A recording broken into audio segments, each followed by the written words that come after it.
নমস্কার সবাই। সমস্ত টিভি মিডিয়াতে প্রতিদিনই বিতর্কমূলক আলোচনা শুনি। গতকাল আর বাংলার একটা অনুষ্ঠান দেখলাম, ময়ূররঞ্জন বাবুর সঞ্চালক হিসেবে ছিলেন। কথোপকথন প্রসঙ্গে তিনি বললেন হারমাত শব্দটা, এটা কিন্তু কোন অ্যাঙ্গেল থেকে তিনি বলছেন জানি না, তবে বাম আন্দোলন প্রায় কংগ্রেসের আমলের সাথে সাথেই শুরু হয়েছে। কংগ্রেসের কাজ ছিল বামেদের দমন করা, নিশ্চিহ্ন করে দেওয়া। তার মধ্যে তারা বেঁচে ছিল। তারা একটা বিপরীত মেরুতে দাঁড়িয়ে পশ্চিমবাংলায় 34 বছর শাসনও করে গেছে। সেই শাসনের ইতিহাস কিন্তু নিষ্কলঙ্ক, এটা বলতেই হবে। এবং বাম শাসনের আমলে আমরা দেখেছি মানুষ, দরিদ্র মানুষ শির দ্বারা সোজা করে মালিকদের কাছে মজুরির টাকাটা চেয়েছেন, যেটা আগে পারতেন না। বামফ্রন্টের আমলে এই জিনিসটা আমরা দেখেছি যে অবৈতনিক পড়াশুনো চালু হয়েছে, গ্রামীণ হসপিটালে ডাক্তারবাবু এসেছে, এই পরিষেবাগুলো কিন্তু হয়েছে। দ্বিতীয় ভূমি সংস্কার বিল ঐতিহাসিক বিল, পূর্ব বাংলার লক্ষ লক্ষ উদ্বাস্তু মানুষকে বাস্তু জমির পাট্টা দিয়েছে। এছাড়াও দরিদ্র মানুষদের খাস জমি দিয়েছে, ভূমিহীনদের পাট্টা দিয়েছে। পাট্টার প্রায়োরিটি প্রথম পেয়েছে আদিবাসীরা, তারপরে তপশিলি, তারপরে অন্যান্যরা। এইভাবে হয়েছে।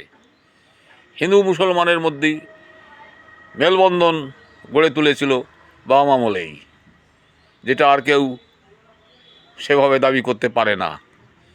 এখন যেমন পক্ষপাতমূলক এক জাত, এক সম্প্রদায়কে আর এক সম্প্রদায় ভালো, এক সম্প্রদায় ভালো না, এরকম একটা বিতর্ক পশ্চিমবাংলায় লেগেই আছে। সে সময় এসব ছিল না। তথাপিও বলি যে এই সেলিম, সুজন, বিমান, সূর্যরা এই দলটাকে শেষ করে ফেলেছে। আর বর্তমান যারা আছে, নবাগত যারা গেছেন, তারা এখনই মনে হচ্ছে নেতা হয়ে গেছেন।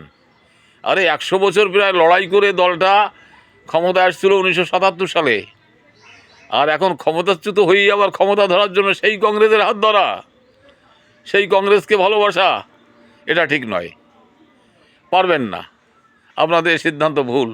ওরা হচ্ছে বড় লোকদের প্রতিভূ মুখ হিসেবে এইসব দল। পত্রপত্রিকা আগেও বিরোধিতা করেছে, এখনও সংবাদপত্র পুঁজিপতিদের স্বার্থ রক্ষার জন্য আছে। আমি কোনোদিনও দেখিনি যে বামেদের নামে কোনো পত্রিকা ভালো কথা বলছেন।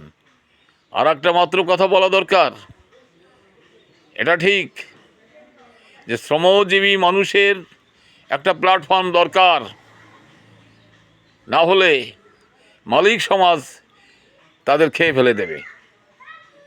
শ্রমিকের সার তৈরি করে মালিকদের ডালিয়া ফুলের গাছের সার দেওয়া হয়। এ জিনিস ভারতবর্ষে ছিল, এ সমাজ ব্যবস্থা ছিল, তার একটা বিবর্তন হয়েছিল, এটা ঠিকই।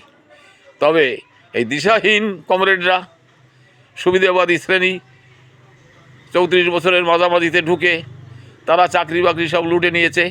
যারা ভালো কমিউনিস্ট তাদেরকে তাড়িয়ে দিয়েছে দল থেকে, তারা বাধ্য হয়েছে চলে যেতে। এইরকম একটা লুটে ফুটে খাওয়ার সময়, তবে সেটা পাবলিকের টাকা না, দলের মধ্যেই সমস্ত সুযোগ সুবিধাগুলো তারাই ভোগ করেছে। এই হচ্ছে তাদের কাল, মহাকাল। তবে সেখানে দাঁড়িয়ে ওই হারমাত শব্দটা বলে কাকে খুশি করতে চাইছেন ময়ূরবাবু আমি জানি না, এ কথাটা আমাদের কাছে একটু খারাপই লেগেছে। নমস্কার সবাই।